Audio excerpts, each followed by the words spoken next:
प्रणाम मित्रों। आशा करता हूं आप सब स्वस्थ होंगे। जब अंधकार अपने उत्कर्ष पर होता है तभी प्रकाश की पहली किरण जन्म लेती है। जब अधर्म का अभिमान चरम पर होता है तभी धर्म अपने दूत को भेजता है। और जब भेद बुद्धि की दीवारें ऊंची हो जाती हैं तभी एक स्पर्श, एक सत्य सब सीमाएं तोड़ देता है। ऐसा ही एक क्षण था जब पवन पुत्र हनुमान लंका के तट पर खड़े थे।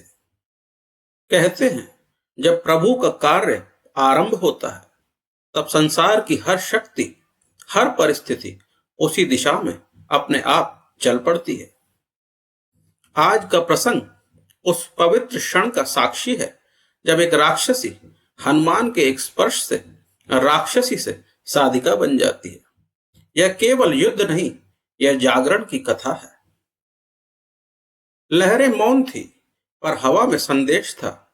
जैसे सागर भी जानता था कि आज सत्य लंका के द्वार पर आने वाला है।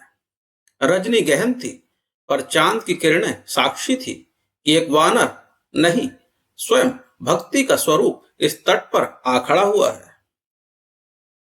यही वह क्षण था जब लंका के द्वार पर भेद बुद्धि का अंधकार और आत्म बुद्धि का प्रकाश आमने सामने थे।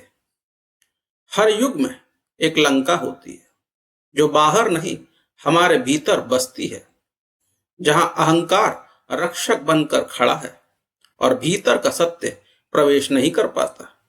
पर जब भक्ति का संदेश आता है तब वह द्वार खुलते हैं और भीतर का राक्षस भी प्रकाश में बदल जाता है। अब वह क्षण आता है जब पवन सुत हनुमान लंका के तट पर खड़े हैं।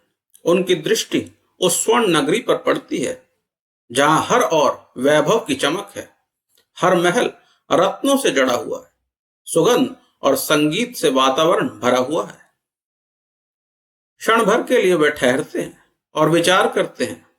जिस सभ्यता का पोषण अधर्म से होता है, जिसका सौंदर्य अन्याय की जड़ों पर खड़ा हो, वह अधिक काल तक टिक नहीं सकता।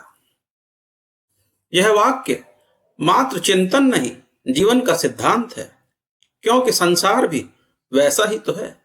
ऊपर से आकर्षक, सुशोभित और भव्य, पर भीतर से असत्य, असंतुलन और मोह से भरा हुआ। हनुमान जी समझाते हैं जो केवल बाहरी जगत को देखता है वह सत्य को नहीं पा सकता।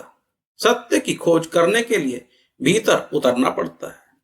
इसी भाव से वह सूक्ष्म रूप धारण करते हैं, क्योंकि सत्य तक वही पहुंच सकता है जो समय और परिस्थिति के अनुसार अपने स्वरूप को बड़ा या छोटा करने की क्षमता रखता है। अहंकारी नहीं, निरहंकारी की ही सत्य को पहचान सकता है। मशक के समान छोटा रूप धारण करके वह मोह की नगरी लंका के द्वार पर पहुंचते हैं, जहां रक्षक रूपिणी लंकिनी मार्ग को रोक लेती है और कठोर स्वर में कहती है, रुको, तुम कौन हो जो चुपके से लंका में प्रवेश कर रहे हो?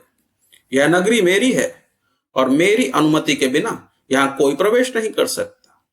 मैं वो हूं जो लंका में चोरों का भक्षण करती हूं। यह बिल्कुल उसी क्षण की तरह है जब मोह और अंधकार से भरे मन पर सत्य की चोट होती है। तब मन यही कहता है, यह मेरा नगर है, जहां नियम भी मेरे हैं और दृष्टि भी मेरी। यहां सब कुछ व्यवस्थित है, सुंदर है, सुवासित है। फिर तुम यहां क्या बदलने आए हो? हनुमान जी कहते हैं, मैं कोई विध्वंसक नहीं हूं, मैं तो सत्य हूं और भक्ति की खोज में हूं। जो बाहर से सुव्यवस्थित दिखता है उसके भीतर कभी कभी अधर्म की जड़ें पलती हैं। मैं बस प्रकाश लेकर आया हूं।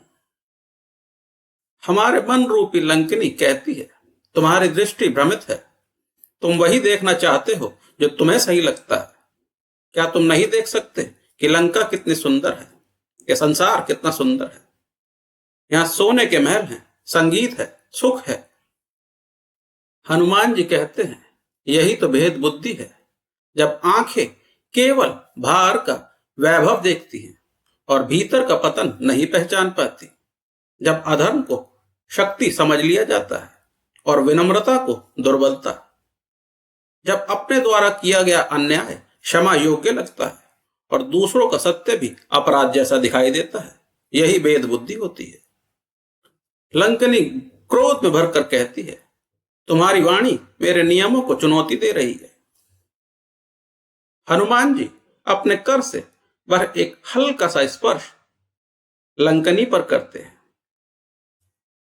वह स्पर्श आघात नहीं था, बल्कि सत्य का झटका था। लंकनी कांप उठती है, जैसे वर्षों से भरी जमी हुई धूल अचानक हट गई हो। उसकी आंखों में आंसू भर आते हैं। हाथ जोड़कर हनुमान जी के समक्ष कहती है, अब मैं समझ गई हूं, मैं जिनका रक्षण करती थी वही अधर्म का कारण है। मैं अंधी हूं, मुझे अपनी दृष्टि पर गर्व था। आपके स्पर्श ने मुझे दिखाया, जब तक दृष्टि में भेद हो सत्य दूर रहता है। जब दृष्टि सम हो जाती है तभी प्रभु का साक्षात्कार संभव है।